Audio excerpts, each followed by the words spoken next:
আচ্ছা শুনুন না, আপনাদের এই 5 জনকে ঢোকানো হয়েছে একসাথে। আচ্ছা তুমি যে সৃজন, তো এখানে এই বিল্ডিং এ আসার আগে আপনি জানতেন অ্যাডিনয়েড সম্বন্ধে? জেনে এসেছেন আমার কাছে না এখানেই জানলেন? আচ্ছা, যে মানে সর্দি কাশি হতো ইয়ে করে দেখেছেন ব্যাপারটা তারপর। আচ্ছা তোমার নাম কি? আচ্ছা সৌমি। আচ্ছা সৌমি, হ্যাঁ এর কানেরও প্রবলেম আছে, অ্যাডিনয়েড পাকা কফ। কি এখানে আমাদের আসার আগে জেনে এসেছেন অ্যাডিনয়েড? সৌমি বুঝেছি। সৌনিফ, হ্যাঁ সৌনিফ আমার, হ্যাঁ সৌনিফ। আচ্ছা আচ্ছা, আর এ হচ্ছে সৌমিন, ঠিক আছে। আচ্ছা এবার দেখুন, এক্সরে ব্যাপারটা বুঝিয়ে দিলে আপনার কনসেপ্টটা বুঝে যাবে। এবার ট্রিটমেন্টটা একটু ডিফারেন্ট হতে পারে, এক একজন এক রকম, কিন্তু বেসিক হচ্ছে যে এই অ্যাডিনয়েড হচ্ছে লিম্ফয়েড টিস্যু। এরকম টনসিলও এরকম আছে, তেমনি ছোট ছোট গলার পাশে পাশে প্রচুর ছোট ছোট লিম্ফ নোড থাকে, ঠিক আছে, সব একই রকম ক্যারেক্টার। আমাদের যে ধারণা আছে যে এরা সব সময় জীবাণু ধরে নেয়, জীবাণু ধরে ওরকম ব্যাপার না, লিম্ফোসাইট তৈরি করে। অবশ্যই কিছু রোল থাকে, কিন্তু কোনো যদি খুব অ্যাবনর্মাল থাকার কথা না। আমাদের সবাইকে একটা ছোট অ্যাডিনয়েড গ্ল্যান্ড থাকে, ছোট ছোট টনসিল থাকে। যাদের ক্ষেত্রে অ্যাবনর্মাল থাকে, বড় অ্যাবনর্মাল থাকে, শুধু বড়ই থেকে যাবে, সেটা গার্জেন চেঞ্জ হয়ে যাবে আর ডাক্তার চেঞ্জ হয়ে যাবে। কারণ হচ্ছে ওই আমরা স্লিপ অ্যাপনিয়ার যে পেশেন্ট ওটি করি, এইসব বাচ্চারা যাদের ট্রিটমেন্ট ঠিকঠাক ভাবে হয়নি ঠিক মতো, হাঁ করতে করতে কি হবে, হাঁ করে শ্বাস নিতে নিতে ডেভেলপমেন্ট খারাপ হয়, ব্রেন ডেভেলপমেন্ট শুরু হয়। দেখাবো পেপার, দেখো কি কি ক্ষতি হতে পারে। টোটাল একটা বাচ্চার ওয়েলবিং খারাপ হয়ে যায়, হাঁ করে থাকতে থাকতে অক্সিজেনও কম হয়, মেন যে গ্রোথ পিরিয়ডটা সেটা দিয়ে খারাপ হয়ে যায়। এবার হাঁ করে থাকতে থাকতে মুখের গঠন চেঞ্জ হয়ে যায়, ঠিক আছে। এই প্যালেট হাই আর্চ প্যালেট হবে, দাঁতগুলো উঁচু হয়ে যাবে, ছবি দেখিয়ে দেবো আপনাকে, ঠিক আছে। এরপর হচ্ছে যে এই সেপ্টামটাও আস্তে আস্তে করে, আপনি মনে করেন এটা ফিক্সড, তো এটা যদি বাঁধতে থাকে তাহলে এই সেপ্টাম বেঁকে যায়, বড় আস্তে আস্তে হাড়ও বেঁকে যায়, তো বিভিন্ন রকম প্রবলেম ডেভেলপ করে। এবার একটা ছোট্ট আপনাকে এক্সাম্পল দিচ্ছি।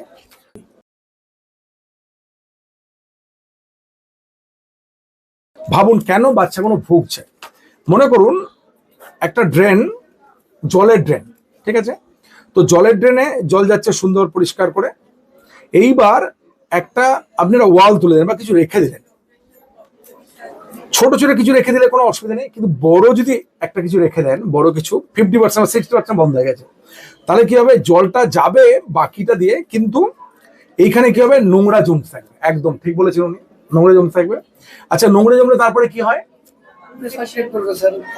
তারপরে নোংরা বাজে হয়ে যাবে, নোংরা পলি মাটি জমবে, পোকামাকড় জমবে, মশা হবে, মশা স্প্রে মারতে হবে, বারে বারে মশা হবে। কিছু এই জল কিন্তু কিছু ওভারফ্লো হবে, মানে নয় ওভারফ্লো হবে, নয় অন্য ড্রেন খুঁজবে, তার মানে অন্য একটা ড্রেন দিয়ে বেরিয়ে যাওয়ার চেষ্টা করবে খানিকটা জল, কারণ যেতে পারবে না। আবার যদি ছোট ছোট ড্রেন থাকে, এই নোংরাগুলোও কিন্তু সেই ছোট ড্রেনে ঢুকবে, আবার কিছু ওভারফ্লো হয়ে এই নোংরাগুলো আবার এদিকে চলে যাবে, ঠিক আছে। কোনো সন্দেহ নেই পর্যন্ত, এতক্ষণ পর্যন্ত। আচ্ছা এবার যে খুব করে কাশি। আচ্ছা এই দেখুন, আবার ভাবুন আবার একটা ড্রেন বলি, এটা হচ্ছে এয়ার ড্রেন, হাওয়ার ড্রেন। তো সেই এটা হচ্ছে নোজ, মনে করুন নাক তো বেসিক্যালি আমাদের হাওয়ার ড্রেন নয় কি, তাহলে কি হচ্ছে, এটাকে আলটিমেট গলায় গিয়ে লাংসে পৌঁছাচ্ছে হাওয়াটা। তাহলে এবার মনে করুন এই শ্রমিক আসছে, শ্রমিকটাই ধরলাম, এই যে শ্রমিক দেখে নিন, এই যে বড় অ্যাডিনয়েড। আমরা এক্সরে থেকে বিশ্বাস করে সবাইকে এন্ডোস্কোপি করেছি, কারণ হচ্ছে এক্সরে থেকে অনেকেই ওটি করতেছে। গতকালই দুটো বাচ্চা, যেহেতু আমি বেশি অ্যাডিনয়েড করি, তো এসছে বলছে ডাক্তার অপারেশন, কিন্তু ওর প্রবলেম নিয়ে আসছে কাশি নিয়ে, কিন্তু দেখলাম যে অ্যাডিনয়েডটা ছোট, সেক্ষেত্রে কিন্তু কিছু করা যাবে না, অন্যান্য ট্রিটমেন্টের উপরে দাঁড়িয়ে আছে, কোনো সাইনোসাইটিস হচ্ছে কিনা বা অন্য কিছু হচ্ছে কিনা সেটা আমরা ডিটেক্ট করি। তার মানে এন্ডোস্কোপিটা এসেনশিয়াল। তাহলে সৌমিকই আমরা ধরলাম, সৌমিক দেখলাম 80-র ওপরে বন্ধ আছে, ওকে গ্রেস দিয়ে দিলাম আরো 5%, 75 বন্ধ দেখলাম, ঠিক আছে নয় বললাম।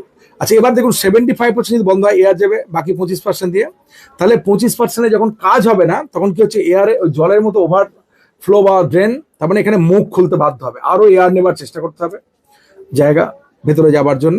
আচ্ছা আপনি এখানে যেমন কাঁচরা জমছিল, বডিতেও যদি কোনো জায়গায় বন্ধ হয়ে যায়, তার মানে পেটে জল জমে যায়, লাংস জল জমে, তেমনি নাকেও জল জমবে, বডি ফ্লুইড বলি আমরা, সিক্রেশন সর্দিগুলো জমতে থাকবে।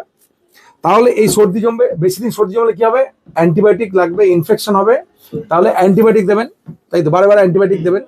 আচ্ছা এবার ভাবুন, এই যে যেমন এয়ার ধাক্কা খেয়ে এই যে পাকা কফগুলো কখনো কিন্তু ওভারফ্লো হবে ওদিকে, তার মানে গলায় যাবে, গলায় গেলে খুক খুক খুক খুক কাশি, লাংসে গেলে নিউমোনিয়া, ঠিক আছে, এই যে খুক খুক।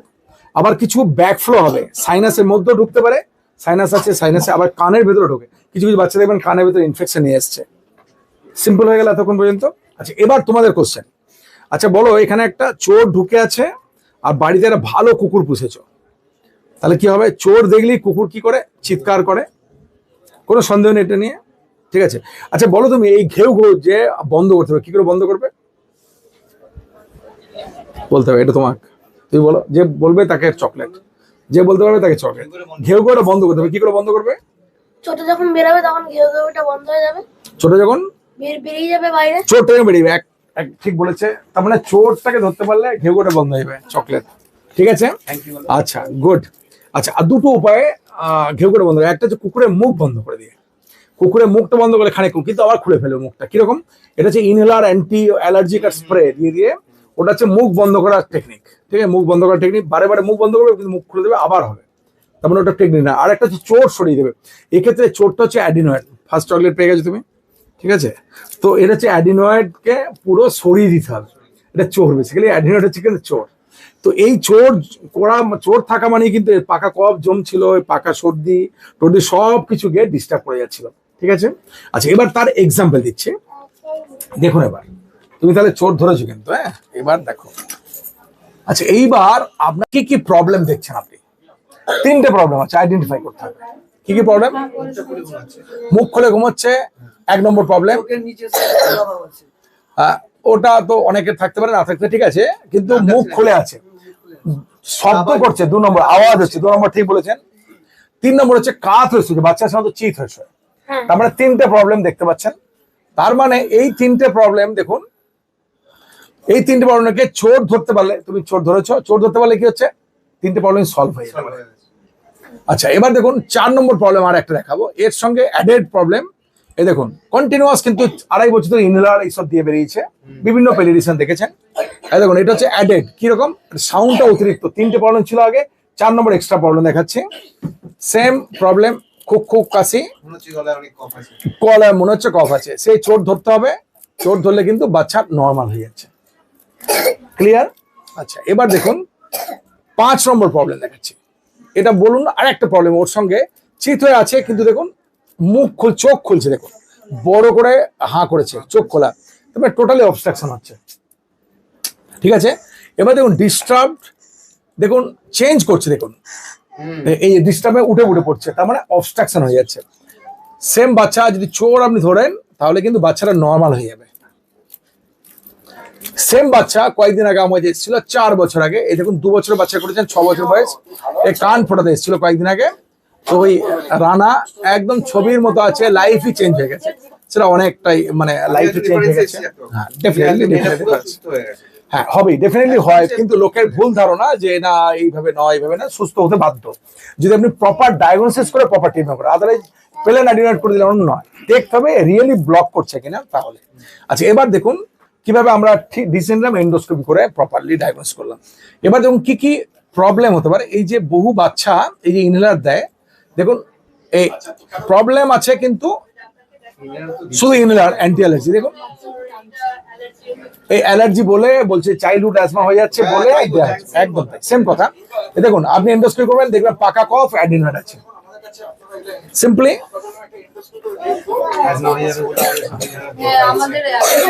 সবাই তাই, সব অ্যালার্জি, কিন্তু অদ্ভুত ভাবে বলছে যে আরো একটু বড় হলে কমে যাবে, এটা খুব কমন কথা।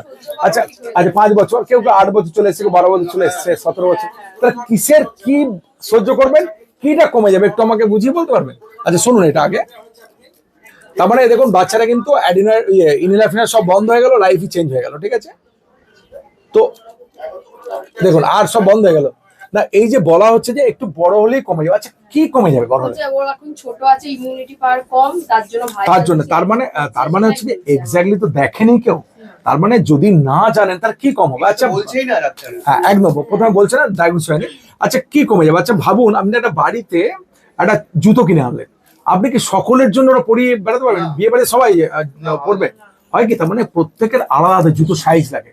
তার মানে আপনি কি করে বলছেন যে সবাইকারই কমে যাবে? 5 বছর কমে যাবে, 7 বছর কমে যাবে। আপনাকে দেখাবো আপনি 28 বছরেও, এই দেখুন বড় 28 বছরের প্রবলেম, এরকম বড় বড় অ্যাডিনয়েড, আজকে এখনই স্লিপ অ্যাপনিয়া সার্জারি করেছি, 40 বছর বয়স, তার মানে হচ্ছে গার্জেন চেঞ্জ হয়ে যাবে, ডাক্তার চেঞ্জ হয়ে যাবে, বড় অ্যাডিনয়েড বড়ই থেকে যাবে। গার্জেন চেঞ্জ হয়ে যাবে মানে একটা সময় পর তো বাবা মাকে শোয় না, একা শোয়, তারপর পার্টনার চেঞ্জ হয়ে যাবে, তখন আমরা নিয়ে আসবো অন্য পার্টনার, সব নিয়ে আসে স্লিপ অ্যাপনিয়া নাক ডাকে। তার মানে হচ্ছে ডাক্তার চেঞ্জ, পেডিয়াট্রিশিয়ান চেঞ্জ হয়ে যাচ্ছে, ডাক্তার চেঞ্জ হয়ে যাবে, আপনার গার্জেন চেঞ্জ হবে, অ্যাডিনয়েডটা থেকে যাবে, বড় অ্যাডিনয়েড থেকে যাবে। This is the wrong concept যে কমে যাবে। তো সবাইকারই একই কমে যাচ্ছে, যদি ছোট কমে যাবে আমি বলছি না তো, তাহলে বড় তো ভুগছে। আচ্ছা, যদি আন্দাজে ভাবলাম কমে যাচ্ছে, এবার আপনার কোশ্চেনটা এই যে আপনি প্রচুর যদি জার্নাল দেখেন, আর্লি সার্জারি বেনিফিটস কি টু স্লিপ ডিসঅর্ডার ব্রিদিং, এখানে দেখা যাচ্ছে আইকিউ থেকে শুরু করে সব রকম প্রবলেম হচ্ছে, তাহলে আপনার কমে যাবে ওই আশাতে আপনার বাচ্চারা 12টা বাজাচ্ছেন। হ্যাঁ, দীর্ঘদিন মেডিসিন দিচ্ছি। তো দীর্ঘদিন শুধু মেডিসিন না, আপনার নাক বন্ধ আছে, snoring, snorting, recurrent cough, bed wetting, বিছানা পেচ্ছাপ করা, poor performance, poor growth, attention deficit disorder, noisy breathing. তার মানে ছেলেটার যে বুদ্ধি টুদ্ধি কমে গেল, আপনার কমে গেল, তর্কের খাতিরে ধরে এলাম 18 বছরকে কমলো। তো 18 বছর তো আর বিরাট কিছু করে ফেলবে না, তার আগে তো লাইফটা তো গেল। তার মানে কোন বেসিসে বলছেন আপনি জানেন না, কারণ হচ্ছে আপনার প্রপার হাতে ডায়াগনোসিস। স্পেশালিস্টরা তো অ্যাকচুয়ালি এই বিষয়ে কিছু বলছেন না। আর তারপরে সব জিজ্ঞেস আমার বক্তব্য হচ্ছে যে আমি অ্যালার্জি কমিয়ে ফেলবো কিছু বলতে পারছি না, আমি কিছু বলছি না, বা আমি বলছি না কারো ভুল কারো। আমার বক্তব্য হচ্ছে প্রপার ডায়াগনোসিস, তার প্রপার ট্রিটমেন্ট করতে হবে। তাহলে আমার কথা হচ্ছে ড্রেন যদি বন্ধ থাকে, ড্রেনটা ক্লিন করতে বলুন। অ্যালার্জি থাকতেই পারে, আমি বলছি না সব পৃথিবী অ্যালার্জি, আমি অ্যাজমা সারিয়ে দেবো। অ্যাজমা হলে তার কনফার্ম করুন, তাহলে তো অ্যাজমা প্রুভ করতে হবে। যদি অ্যাজমা স্পাইরোমেট্রি করে লাং ফাংশন, অ্যাজমা আমি সারাতে পারবো না, কিন্তু আমি বাচ্চাটাকে নতুন লাইফ দিতে পারবো। সেটা আপনার আত্মীয় অনেক পরিজন কে করেছে বলছেন, জীবন বদলে গেছে, তো যত আছে দেখবেন সবাই বদলে গেছে। তার কারণ হচ্ছে কি, ভালো করে যদি শ্বাস নিতে দেন, আপনি নিজে ভলেন্টিয়ার হন, আপনি একটু 1 মিনিটের জন্য নাকটা বন্ধ করুন হাত দিয়ে, তাহলে আপনি এবার নাম বলুন আপনার। আচ্ছা, আপনাকে ঠিক কিছু না, ও তো অনেক দিন ধরে বন্ধ রেখেছে, আপনি 10 মিনিট কথা বলতে গেলে হাঁপিয়ে যাচ্ছে। তাহলে আপনি ভাবুন, ডাক বন্ধ করে আমি দিনের পর দিন কথা বলবো, হাবো খাবো, তাহলে আমি ভালো থাকতে পারবো না। তার মানে এরা এরকম ভাবি, দেখুন একটা নাক বন্ধ নিয়ে দিনের পর দিন আছে, তাহলে ভালো থাকবে কি করে? তার মানে প্রপারলি ভালো থাকতে পারে না, মানে বুঝতে পারলাম। তার মানে এই প্রবলেম নিয়ে দিনের পর দিন কষ্ট পাচ্ছে। যখন আপনি এদের নিঃশ্বাসটা ভালো করে দেবেন, তখন মনে হচ্ছে আরো শ্বাস নেই। এই আরো কিছু ভিডিও আছে যারা বলে আরো দম নেই, তো দমটা তেমন দম না নেওয়া বাচ্চারা, ভালো দম নিতে হবে। এবার কেন আমাদের কাছে আসে প্রচুর বাচ্চা, আপনি দেখলেন আগেও 5টা বাচ্চাকে ঢোকালাম, এখনো প্রচুর বাচ্চা যাচ্ছে, কেন আসে? কারণ হচ্ছে আমরা এমন একটা টেকনিকে করি যেখানে রেকারেন্সের ভয় নেই। বহু জায়গা থেকে করে এসছে, রেকারেন্স হয়েছে, কিন্তু 100% রেকারেন্স হবে না। 100% দেখে করে দেবো, এবং সেম ডেতে ডিসচার্জ করে দেবো, এবং রেকর্ডিং দেখিয়ে দেবো যে এক্স্যাক্টলি ভালো করে ছবির মতো করা হলো। দেখুন, দেখুন ছবির মতো করতে পারছে। এবং যখন আপনি প্রপার করতে পারবেন রক্ত ছাড়া, তখন সব দেখতে পাবেন, এবং কানের যে বন্ধ হয়ে যায় সেটাও আপনি খুলে যাবে। ক্লিয়ার? আচ্ছা, এবার দেখুন, যদি টনসিল করতে হয়, 2 রকম ভাবে টনসিল করি। একটা হচ্ছে এরকম ইসিটি বলি আমরা, এক্সট্রা ক্যাপসুলা, ছবির মতো। টনসিল যে দেখালাম, সবাইকে করতে, টনসিল গলা থাকে, সবাই করতে পারেন। জিনিসটা বুঝিয়ে দিচ্ছি যাতে যখন দেখাবো আর আমাকে বোঝাতে হবে না জিনিসটা, একসাথে বুঝিয়ে দিচ্ছি। কারো কারো থাকতে পারে, প্রত্যেকে আলাদা করে দেখে বলে দেবো, জিনিসটা বুঝিয়ে দিচ্ছি। টনসিল দেখুন ছবির মতো হয়, গলার ভেতরে টনসিল থাকে এরকম। এটা হচ্ছে যে এটাও দেখুন এই যে ছবির মতো খেয়ে দিচ্ছে, দুটো আইসিডি সিস্টেম। আচ্ছা, আরো কিছু কিছু বাচ্চার কানের ভেতরে ফ্লুইড জমে যায় এর কারণে, সেক্ষেত্রে লেজার দিয়ে একটা ছোট্ট ফুটো করে সাকশন করে দিতে হয়। যদি বেশি হয় তাহলে টিউব বসিয়ে দিই, ভেন্টিলেশন টিউব 2 মাসের মধ্যে বেরিয়ে যায়, 2 মাসের মধ্যে বেরিয়ে যায়। কনসেপ্টটা ক্লিয়ার হলো তো? এবার হচ্ছে প্রত্যেককে আলাদা করে দেখে দেবো।